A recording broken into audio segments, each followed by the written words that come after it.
सबसे पहली गलती मैं समझता हूँ हम ये करते हैं कि हम ऑलरेडी इस चीज़ का ईमान अपने अंदर पैदा कर चुके होते हैं कि आजकल लोग ज़्यादा अच्छे नहीं हैं। आजकल कोई किसी से मोहब्बत करने वाला नहीं है या किसी से कोई सीरियस रिलेशनशिप बनाने वाला नहीं है, सब झूठ है, सब लोग बुरे हैं या ज़्यादातर लोग हैं ही बुरे।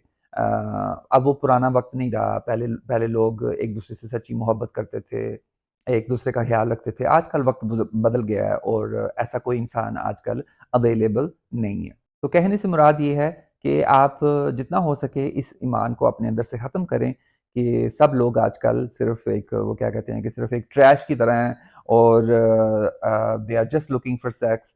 तो इस सोच को हमें बदलना होगा।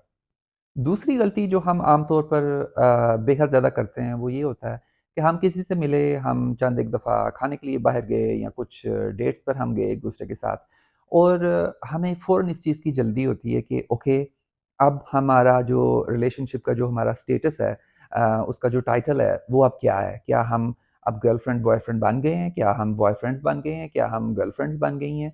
क्या सीन है? तो हमें बड़ी जल्दी होती है कि हमारे रिलेशनशिप का स्टेटस हमें पता चले। तो आई थिंक इस चीज़ से भी बहुत मसला क्रिएट होता है, बहुत सारा मसला बनता है हमारे लिए। क्योंकि हमें इस चीज़ पे फ़ोकस करने की बजाय सबसे पहले हमें इस चीज़ पे फ़ोकस करना चाहिए कि हम जिस इंसान से मिल रहे हैं, क्या वो इंसान रहमदिल है? क्या वो इंसान एक अच्छा इंसान है? क्या वो सच बोलता है, कहीं बहुत ज़्यादा झूठ तो नहीं बोलता?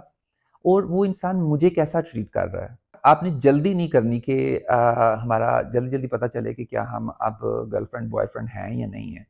अगर कुछ महीने लगते हैं तब भी ठीक है। ब मैं तो बल्कि कहूँगा कि 1 साल भी अगर आपको लगता है कि आप सिर्फ़ एक डेटिंग पीरियड में हैं, एक-दूसरे को सिर्फ़ डेट कर रहे हैं, तो वो भी कोई बुरी बात नहीं है। बल्कि 1 साल के अंदर ही थोड़ा बहुत इंसान को पता चलता है कि ये कैसा इंसान है। और तीसरी गलती जो इंसान करता है और मैं समझता हूँ कि ये सबसे बड़ी गलती है। गलती से ज़्यादा बल्कि मैं इसे इस चीज़ का उन्वान देना चाहूँगा कि ये आपको इस चीज़ का इल्म होना बहुत ज़रूरी है, कि खुद से मोहब्बत करना क्या होता है? और आपको अपनी सेल्फ वर्थ का पता होना चाहिए। क्योंकि जब आप अपने आप से मोहब्बत नहीं करते होंगे या आपको अपनी अहमियत का बिल्कुल पता नहीं है या आप अपने आप को अहमियत देने वाले इंसान नहीं हैं, तो आप ऑटोमैटिकली इस चीज़ की ढूँढ में होंगे कि दूसरा इंसान आपसे मोहब्बत करे, वो आपको मुकम्मल करे, वो क्या कहते हैं कि वो आपकी ज़िंदगी में होगा तो आपकी ज़िंदगी का कोई मकसद है। जब आप किसी को डेट पे जाने के लिए मिलेंगे, तो पहली चीज़ आप ये नहीं सोचेंगे कि मैं कैसी लग रही हूँ या क्या मैं इस तरह से बातें कर रही हूँ कि ये इंसान मुझे पसंद करे या कहीं ऐसा तो नहीं है मैं कुछ ऐसा बोल बोल रही हूँ या बोल रहा हूँ